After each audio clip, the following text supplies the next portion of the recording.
In this video, we'll be making some creative shots using Smallrig's new RT25 25-watt handheld RGB tube lights. We're going to use this bar location to try out different moods and different vibes. But first, let's learn a little bit more about these lights.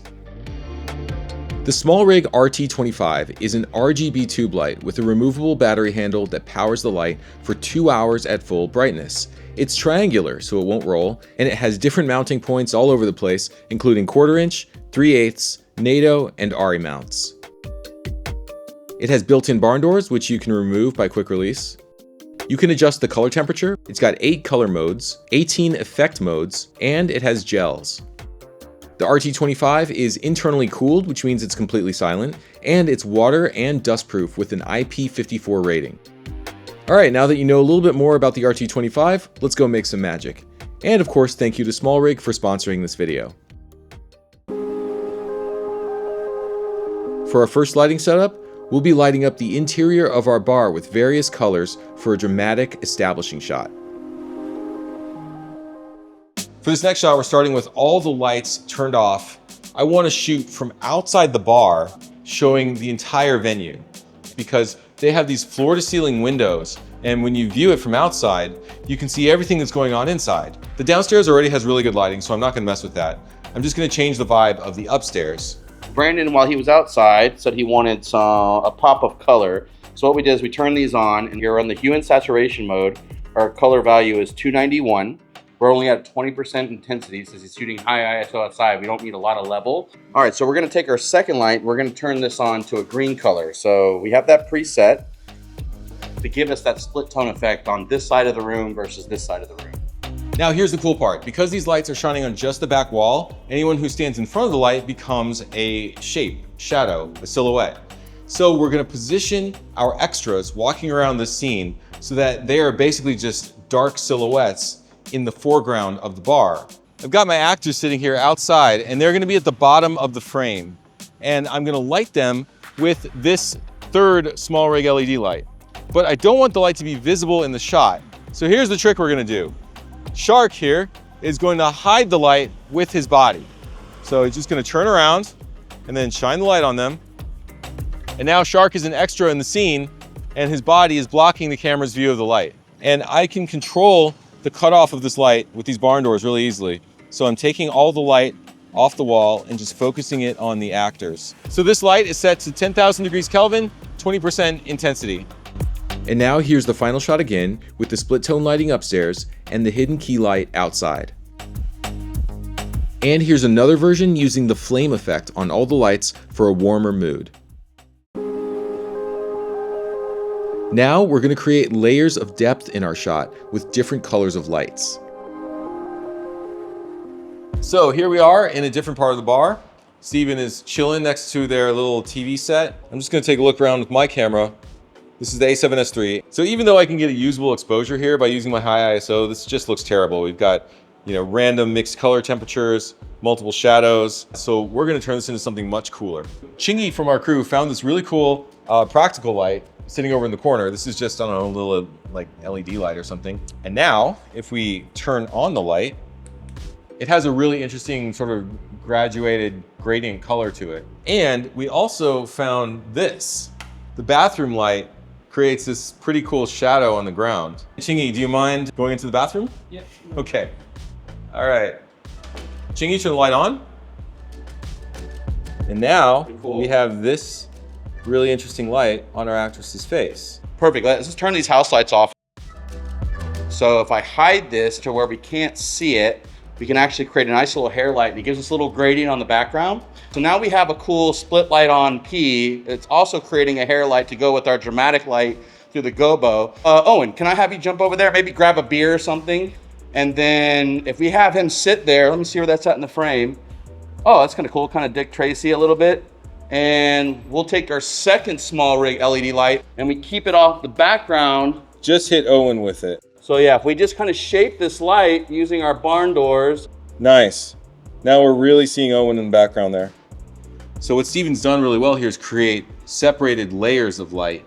We've got the light coming from the bathroom, which is controlled by the Venetian blinds there. And then we have the mid-ground light, which is controlled by the barn doors and the placement behind the TV. And then we have the background light, which is controlled by the barn doors. So it's really all about controlling the light. And here's another look at our final shot with the carefully controlled lighting creating layers of depth in our scene. Next up, a dramatic tracking shot, showing our actress walking through the bar and opening her guitar case to reveal a magical glow. While we were making the shot, it was too loud in the bar to record audio, so we're just going to stick with VO for this one. We used the flame effect on our RT25 and placed the light in the guitar case where it just happened to fit perfectly. So then the light would illuminate the actor's face when they opened the case, which looks a lot more magical from this angle. We placed our second RT25 in the background with a green hue to light up one of the walls, and a third RT25 with a blue hue shining up at another wall.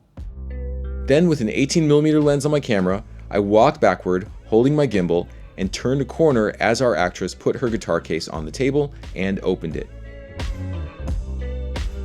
And here's that final shot one more time. First, she walks in the room and passes our green light on the left, then the blue light, then she opens the case to reveal the magical glow. Now we're going to do some very subtle lighting to enhance the ambient light, using the color temperature controls of the RT25 to perfectly blend our lighting into the scene. So here we have a cool little scene. We've got blue hour outside and our actors sitting inside, and they've got just the ambient light from this bar on them. But we're going to try to augment it with the Smallrig lights. What we're gonna do is we're gonna turn it on and we're gonna replicate these practical lights that are in the set. I'm gonna go ahead and turn it on for you guys. And we're gonna keep the level pretty low because it's actually our fill light instead of our key. But we're just replicating these lanterns that are in the location that are a complementary color to the blue hour that we have outside. Now with these barn doors, I can actually pull that off and really control where this light is hitting. So if I want more on the scene, I can open it up. If I want to close it off and really focus that light on our actors, then I have the ability to do so. Our second light is actually a contrasting color, which is a daylight balance, which is mimicking the light that's coming in from outside during our blue hour. To me, our fake ambient light is looking a little too bright. It's kind of overpowering the real ambient light. And we're gonna dial this down to make this feel more natural in the environment based on the time of day. Right around there, right around there. So we're at 7% now, and we're really able to dial in the increment. Another trick we can do if you want to hit both subjects. So if you can kind of lean your head back just a little bit, we should start getting a little bit of exposure on our other actress right here. And it's just fine tuning where they're at in Z space, whether we want her to move forward or Owen to move back, and then playing with the levels of the lights. Here's that final shot again, and you can see that our lighting just helps to separate our subjects from the background without looking distracting or artificial. Finally, we're going to put our lights in motion for a dramatic pullback shot with a music video or fashion feel. Okay, last shot, we're going to go big here. What we're going to add to the scene is follow fill. That's where the light follows with the subject. So Steven has his light on a monopod, as you can see here. That gives him extra extension, and he's going to set it to Party mode. And we're turning it up to about 40%. We're just bouncing it right off of the ceiling to get a nice soft wash over everything over our couple as they walk away. And my light is going to be basically a white light for underlighting. And it also creates some catch light in their eyes, so that brings their eyes to life. So with the combination of the light from overhead and the light from underneath, hopefully we'll get an interesting look to the scene. Our shot is going to start on this Jenga table. They already had actually a red light here over the table. So we set our LED light to blue and put it on the ground in the background here. And that will create some color contrast. Warm in the foreground, cool in the background. So here's how we're gonna do the shot. I've got my gimbal in one hand and my fill light in the other. And I've got the party light just boomed overhead, and we're just bouncing this party light off the ceiling as I track back with Brandon at the same speed. It's a little tricky, but I think we can pull this off. Go.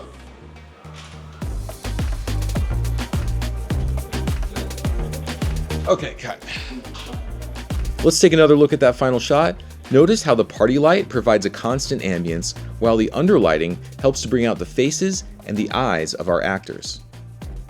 Okay, that's our little tutorial about using these Smallrig RT25 LED tube lights. Hope you learned something that you can use in your next production. There will be a link in this video if you want to learn more about the lights. Otherwise, I want to say thank you to everybody who helped out with the shoot, and please click like and subscribe. I'll see you next time.